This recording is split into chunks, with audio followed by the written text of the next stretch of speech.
তোমার আচরণে আমি খুব কষ্ট পেয়েছি, কিন্তু চিৎকার করিনি, কোনো অভিযোগও করিনি, শুধু নিজেকে সরিয়ে নিয়েছি। জানো তো, ধৈর্যের শক্তি বেড়ে গেলে মানুষ কাঁদে না, বরং হাসে।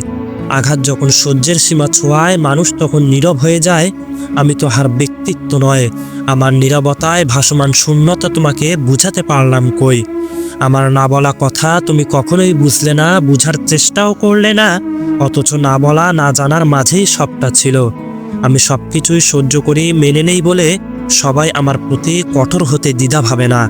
আমি আমি তোমাকে মেনে নিলাম আমি মেনে নিলাম মানে সমাধান আমি মেনে নিলাম মানে আমি মেনে নিলাম নাকি সাবধানে নিলাম, এটা কেউ একবার জানার চেষ্টাও করে না।